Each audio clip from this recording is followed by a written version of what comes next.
Welcome to the Experience Strategy Podcast with Joe Pine, author of The Experience Economy, that little book you might have heard of, and the upcoming, we're going to talk about more about this in just a second, Transformation Economy, which I don't know, is anybody more excited about that book than me? Maybe Joe. But, I'm team transformation here.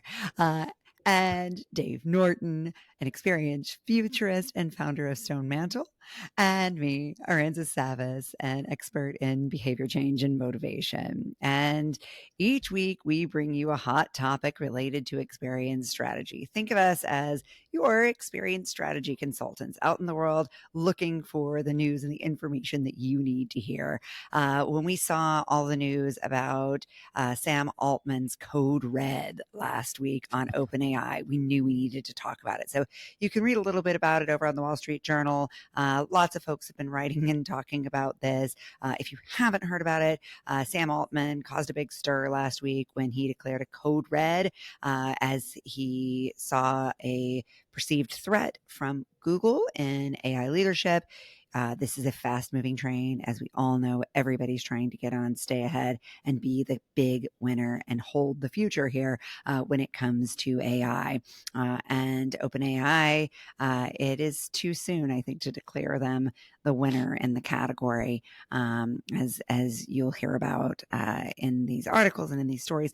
But that's not exactly what we want to talk about today, because as I said, we're experienced strategists.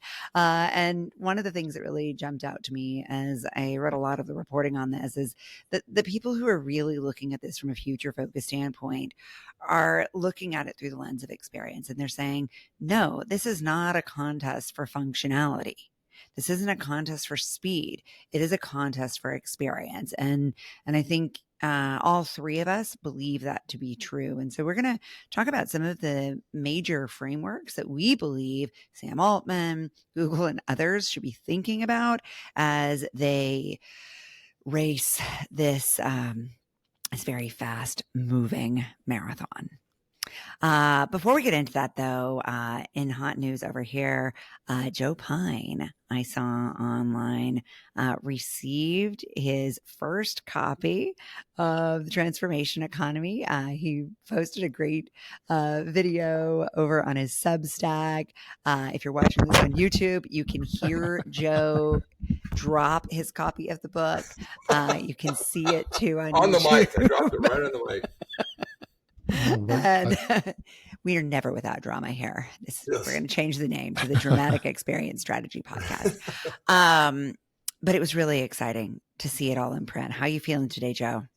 I was very excited. Not only that, earlier today, I went into the studio and they asked me to record. I would have loved to record the entire audiobook. I don't have time, but I would have loved to record the entire audiobook. But I recorded the preparation at the beginning, the reflection at the end, and a little postscript that I wrote just for those who get the audiobook. So if you're out there, you're planning on listening to it in the audiobook, be sure to get to the very end, or I've got something just for you. So that was very exciting to do, actually. That is super exciting. And honestly, it's one of the things I'm most excited about with writing a book is actually reading the audiobook. Is that nerdy? It's going to be tough to read the audiobook. But, no, the thing I'm most excited, though, about your book, Joe, is, in fact, the way that you encapsulate the book and demonstrate transformation in the format of the book itself. I just think that's so smart. I think it's so powerful for the reader. And I just think it's a really meaningful choice.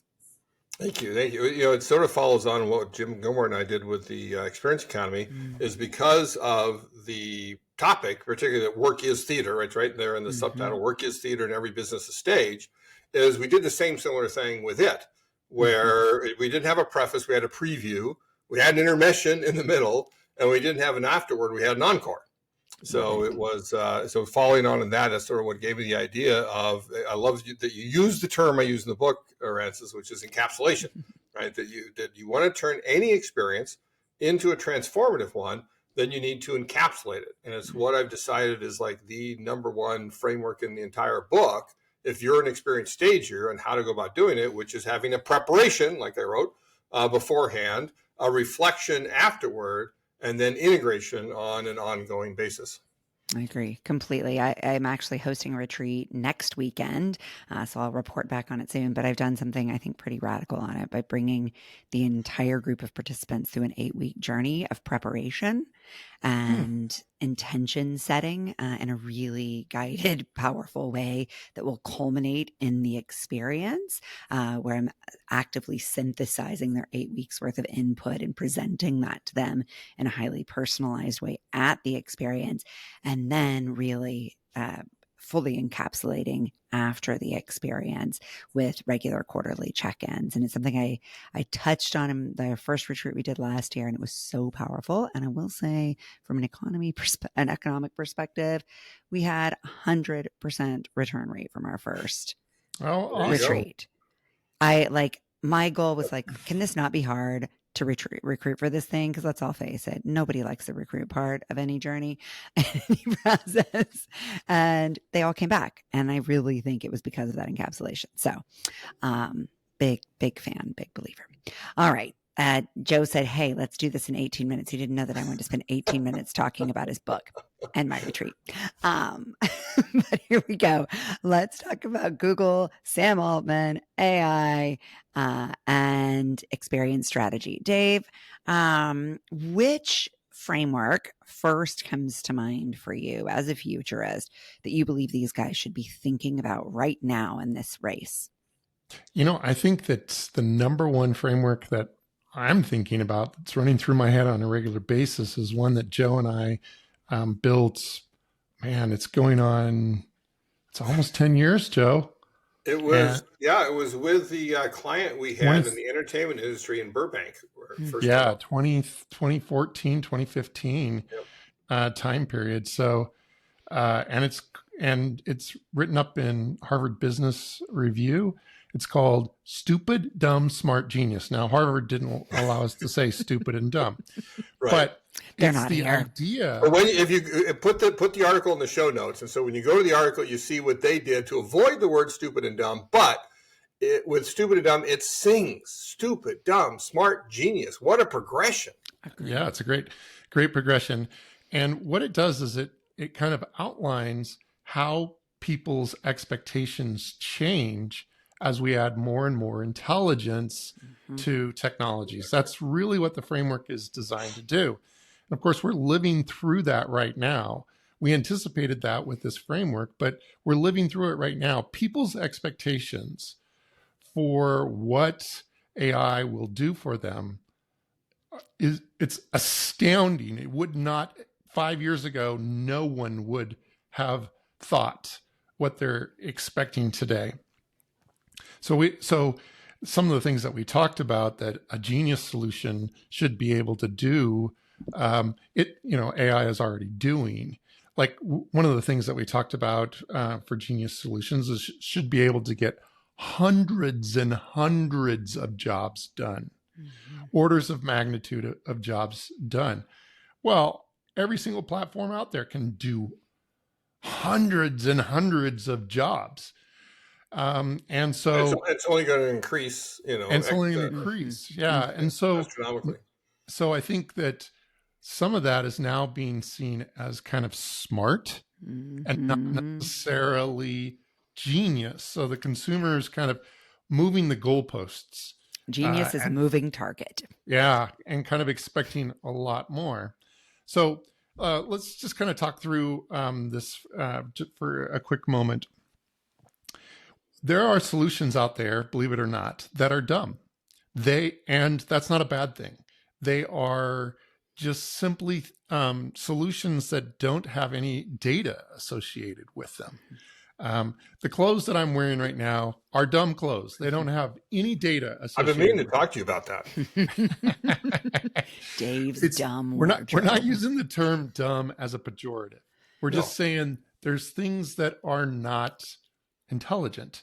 And they don't have data and they don't understand context, right? That's the basic thing. Okay, we're going to talk about most all the tools we use during our day. That is true. Were those shirts in the 80s that changed color, hypercolor? Were those smart? like Dave's Aura Wing only. Aura Ring. Yeah. Okay, so that's what dumb is. Stupid is a pejorative. Even worse.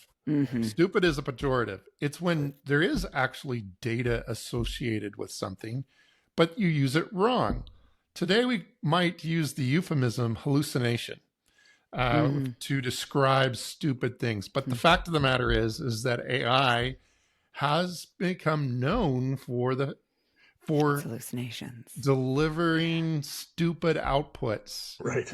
And it has to overcome that. That's one of the key things I think that Sam Altman is concerned about, is that it's not predictably correct all of the time. And it causes you to lose trust in the output that even is correct, right? Because you don't know what to trust. And it's not just hallucinations. The fact that every AI, they're putting some degree of guardrails around it. And you remember the famous, I think it was the Googles that you asked it to predict, to show an image of George Washington in the Revolutionary War, and George Washington was black instead of white. Yeah. They do everything you can, right, to promote that, supposed anti-bias. I mean, yeah. Right. So there's bias. That's another piece. Aransas, what are you going to say? I was just going to say the example my kids use all the time is it's misspelling, right, of words that have... so bad when it creates an image and it always misspells. So I can't remember too. There's some word with 3 A's in it, and if you ask it to spell it, it's like alphabet or something. It'll always misspell it. Did you see the Coca-Cola Christmas ad this year done by AI? No. Oh, you ought to look it up. And I mean, it's fairly well done, but they have a great Christmas ad every year.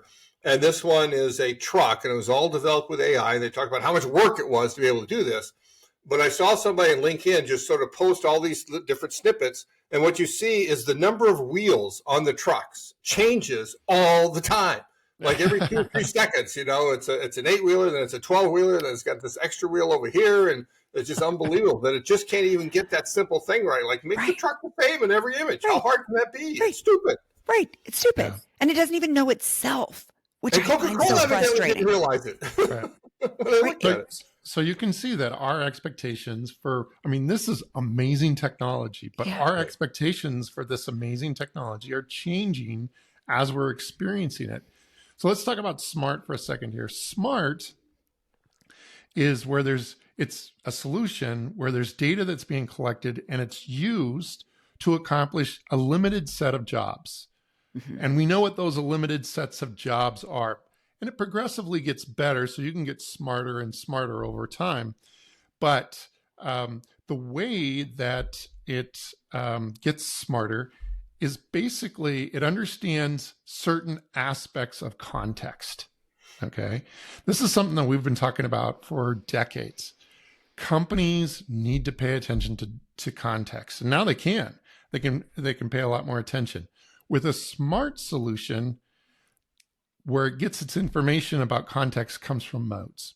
If it's in a particular mode, you tell it to be in a particular mode, then it can make decisions based on the mode that it's in. That's the mode that it's in, or the mode that the customer is in, tells the context. Right, I was going to say in response to what mode the customer's in, right? Because it wants it to be able to respond to its mode.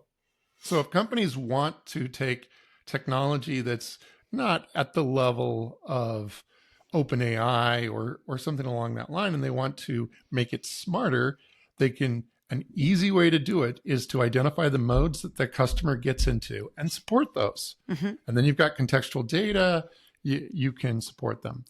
A genius solution, as we established it early on, was one where it was able to do what we call digital context. It was able to capture data from lots of other smart technologies that are out there, the environment, the exhaust, all of those things, and make sense of them, and therefore anticipate what the customer was going to want based on the context and get lots and lots of jobs done. Now that's the space that AI has been playing in, and it's fantastic. And I think what's interesting is that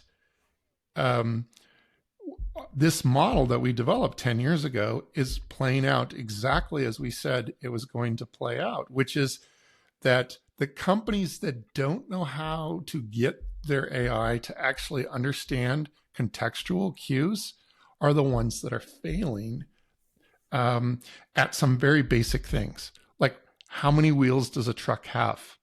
Like that's a contextual clue that somehow the rendering software doesn't get yet.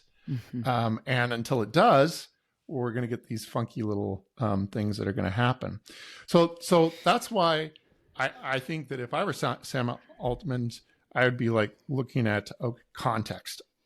How do we do a better job? And I think he is. I think too, I'd be really looking at time well spent. Because what we're frustrated here is when it is not time well spent. Correct. We are looking for hyper efficient genius, and it actually slows us down with its inaccuracies and needing to validate and verify and not being sure what it's actually good at. Like I always think, like, when we talk about professional athletes, right? And we're so impressed by this baseball player who throws these pitches correctly like 3 out of 10 times. And I'm like, shouldn't you be better at that? Like, why are the odds so low? I wouldn't put up with my postal worker only delivering the correct mail 3 out of 10 times. And so I do think, like, our standards of excellence are really high. And for technology, especially when you don't have the human empathy of, oh, that's a human and mistakes happen and there's lots of variability. This is technology. Yeah, we expect it to work. It should be really totally good at its job. And it's not always good at its job because its job is huge. It's trying to be genius. But because it slows us down, it feels stupid. Yeah, it does feel stupid. And I'll tell you the perfect example of that. The last 24 hours, I've been doing some fairly complex analytical work on some qualitative data that we've collected for a client.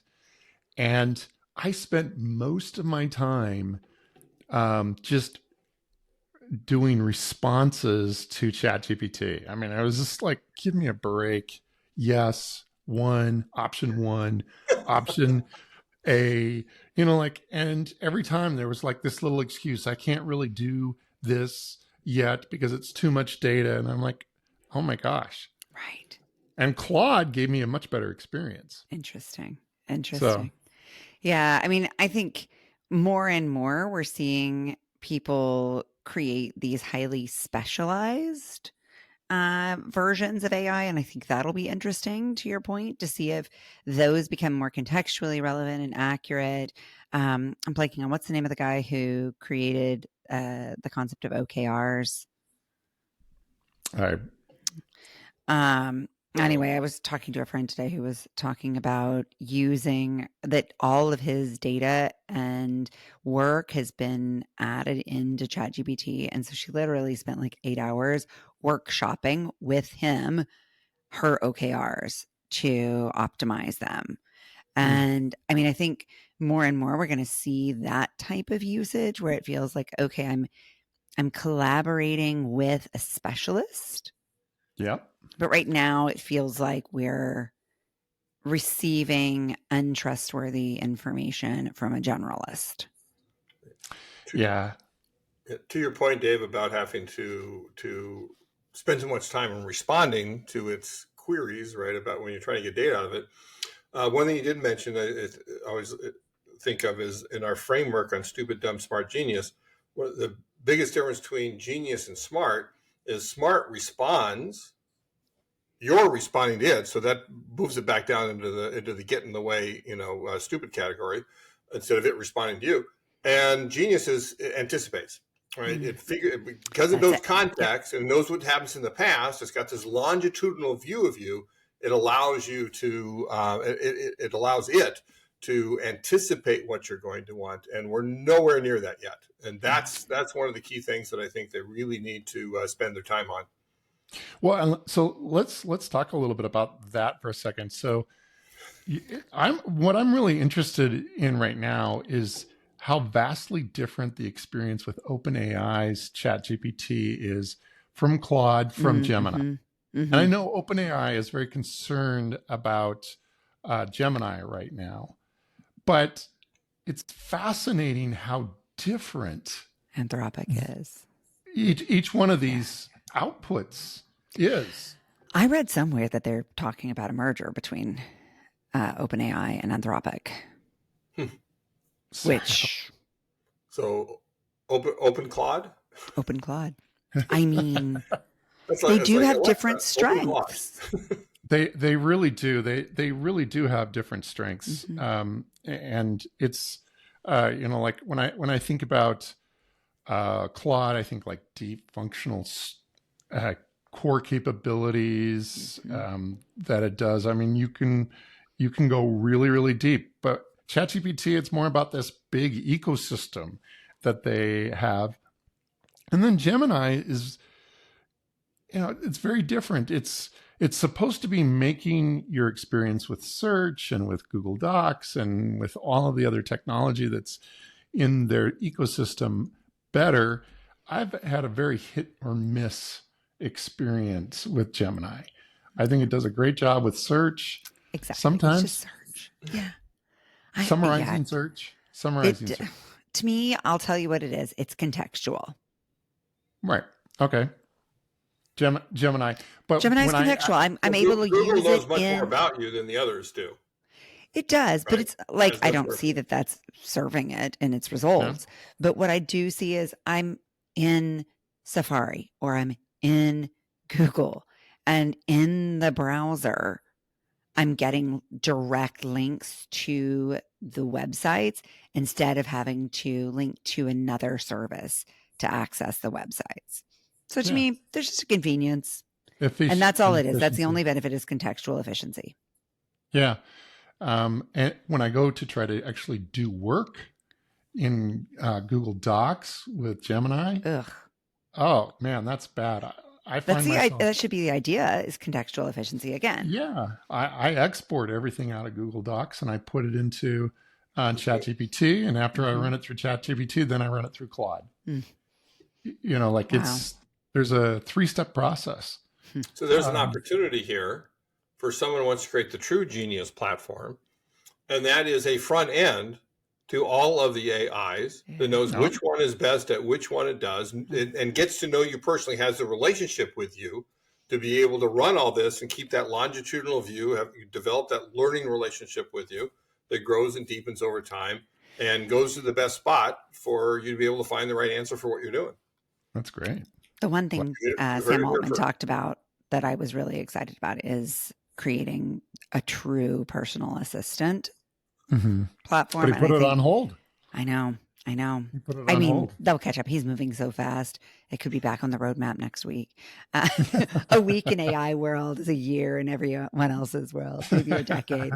But I feel like there's so many of us who that's what we were sold that it was going to be in, the Jetsons. So we're just like, okay, you haven't fulfilled your promise until you're my personal assistant. Thank you very much. I tried it though recently. I tried to set up a Claude to be my personal assistant. It was useless. We're way over time. I've lied to Joe again about staying at 18 minutes, but at least there was a lot of admiration for his work in there. So I feel like he'll forgive me. So guys, are we going to take a break for a couple of weeks for the holidays? Yeah, I think we'll take a couple weeks off and then we'll jump back in. Yeah. So if you miss us, find us on Substack. We are all there all the time. And if you don't follow any of us, then you should.